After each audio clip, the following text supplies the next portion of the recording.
was sitting this incredible BAUM, and I said to Rob, mate, do you mind if we take that downstairs and we do a little video on it? And he said, not a problem. So this is... BAUM's always been a bit of a mystery to me. I've known Darren for a long time. I don't even care to know how long it is. Who's Darren? Darren BAUM is the owner. Oh, yeah, so he's down Surf Coast Way, down Geelong Way, and he's got a great little business down there, very professional, very clean, exclusive. You know, I've always been a bit of a mystery. I've lived on the mountain bike side, and Darren said to me one day, he goes, well, I remember you riding those Shazangs, the titanium bikes, and I've always loved the titanium. I've loved the feel, I've loved the ride, you know, that mysterious grey look about it. I've really enjoyed it. And Darren says, we should build a bike for you one day. And I said, oh, you know, it doesn't matter. I'm not, you know, I'm not riding that much mountain biking at the moment. I'm doing a bit more road and gravel. And he goes, no, we're going to build a bike for you. And it was probably a 3-month process to get me measured up down there with Ryan. And I was blown away. He found a couple of faults with my pedalling and my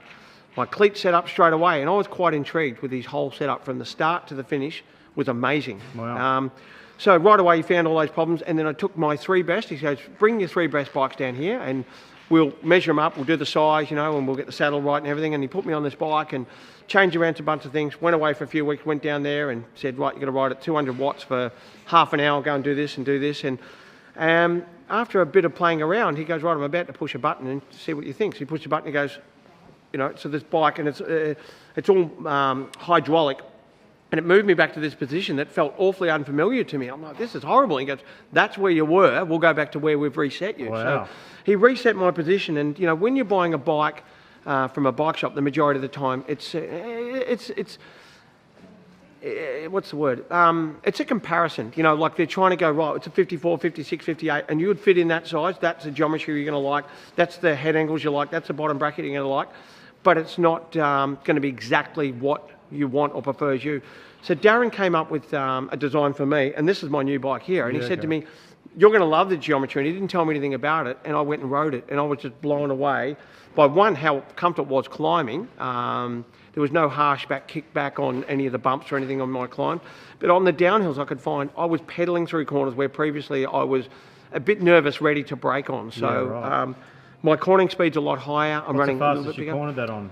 Downhill? Well, I've got one corner that I can consistently go through at about 80k an hour. It's a pretty hard corner. Not many people can ride it through at that speed. Well, I'm doing 86k an hour on this one on my GPS, so give or take a k. Yeah, right. And I've improved my time by about 8 to 10 seconds on this downhill, and I've done this one thousands of times. So it's quite easy bike on the downhill, and it's noticeably an advantage on the uphill because it's not beating me up. It's not stiff at all. Is it a race geometry?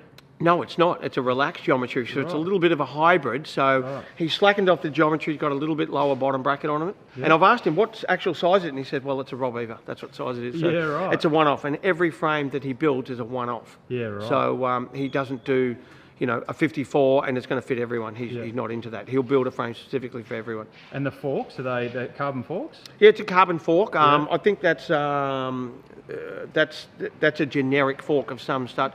But there's lots of different geometries on forks and different standards. But one thing, the parameters we had to work around, it had to be electronic, so there's no holes in the cable. Yeah, okay. It's got to be E-tap, and it needed to be disc brake. Yeah, okay. So apart from that, it was open. You know, I'd like to be able to have the application to run a bit bigger tyre if I wanted, up to 32, 34 mil tyre. Yeah. You know, as we said, you never know where the ride's going to end up. You never know whether you're going to end up on a gravel road or all the rest of it. So, you know, I do have the application to go up on a bigger tyre. So. And what wheels you got here?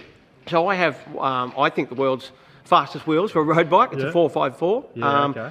I was a bit sceptical at first. I'm like, oh, here we go. You know, it's a little bit of a marketing hype. But after riding them and riding, you know, through the high country over some very nasty, windy sections and watching my mates getting blown all over the road and I'm just cutting straight through the wind.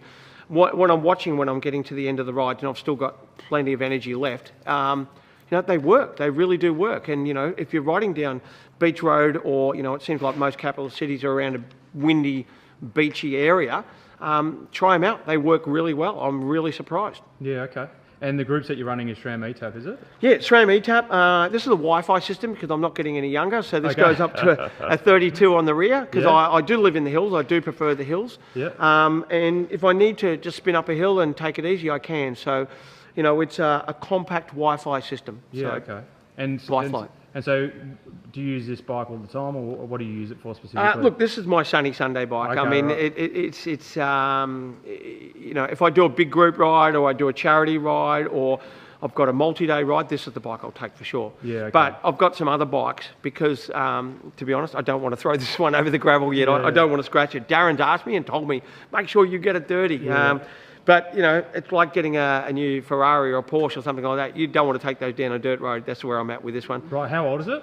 It's going on nearly 12 months. I think Right. I got delivered the 1st of December, so it's 11 months old. Yeah, okay. And what's the Orbis there? What's that? That's the model name of this bike. So it's a Right, disc okay. brake, bigger tyre bike. So Yeah, okay. yeah, so that's the model he has. He has many different model names. Yeah. You'd contact Darren or go to their website and have a look at that. But Yeah. this is what he recommended for me after a long multi-year deliberation over what I should be riding. This is what I ended up with, and Nice. I couldn't be any happier. Yeah. Best bike I've ever had. Thanks, Darren. Wow.